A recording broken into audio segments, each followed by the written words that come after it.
Hello friends, இன்றைக்கி என்ன video பார்க்க போகிறோம் அப்படின்னா, தம்பி வந்து ஐயப்பன் சாமிக்கு மாலை போட்டிருந்தாங்கங்க. அவங்க இன்றைக்கி கோயிலுக்கு போகிறதா இருந்தது. அவங்கள வழி அனுப்பி வைக்கிறதுக்காக தான் நாங்கள்லாம் போயிருந்தோம். நாங்கள், தாத்தா, மாமா பொண்ணுங்க, அப்புறம் பக்கத்து வீட்டு சுட்டீஸ் எல்லாமே வந்திருந்தாங்கங்க. அதுக்கு தம்பியை அழைச்சிட்டு போகிறதுக்காக 2 சாமிங்க வந்திருந்தாங்க. சாமிங்க வந்ததுக்கப்புறம் தம்பி வந்து சித்திக்கு பாத பூஜை போட்டான். பாத பூஜை போடுறப்போ நான் இல்லைங்க, நான் லேட்டாக தான் போனேன்.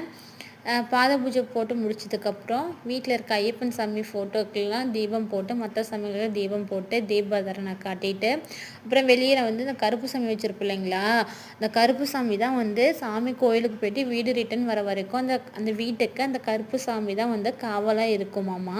அந்த சாமிக்கும் வந்து தீபம் போட்டு தீபாராதனைலாம் காட்டிட்டு, தம்பிக்கு அந்த இருமுடி பேக்கு, அந்த நெய் தேங்காய்லாம் வந்து கொடுத்ததுக்கப்புறம் சாமிங்க வந்து தம்பியை அழைச்சிட்டு போயிட்டாங்கங்க. எங்கே அழைச்சிட்டு போனாங்கன்னா, மேட்டூரில் ஒரு ஐயப்பன் கோயில் இருக்குது. அங்கே தான் நெய் தேங்காய்லாம் ரெடி பண்ணுவாங்க. அங்கேருந்து தான் வந்து கோயிலுக்கு வந்து கிளம்புவாங்க. அங்கே வந்து சாமிங்க வந்து தம்பி அழைச்சிட்டு போயிட்டாங்க. நாங்களும் அவங்க பின்னாடியே அந்த கோயிலுக்கு போயிட்டாங்க. அங்கே போனதுக்கப்புறம் நிறையா சாமிங்க மாலை போட்டு அங்கே வந்திருந்தாங்கங்க. ஒவ்வொரு சாமிங்களையும் அழைச்சிட்டு வர ஒவ்வொரு சாமிக்கும் நெய் தேங்காய் ரெடி பண்ணி இருமுடி பேக்கை வந்து ரெடி பண்ணி வச்சுட்டாங்கங்க.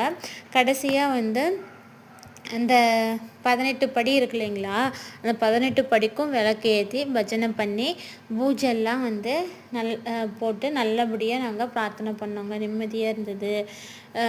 அதுக்கப்புறம் பாருங்கள் எவ்வளோ அழகாக இருக்குது. பார்த்தீங்களா, தீபம் போட்டதுக்கப்புறம் அதுக்கப்புறம் கடைசியாக அன்னதானம் போட்டாங்க. சாப்பிட்டுட்டு வீட்டுக்கு வந்துட்டோங்க.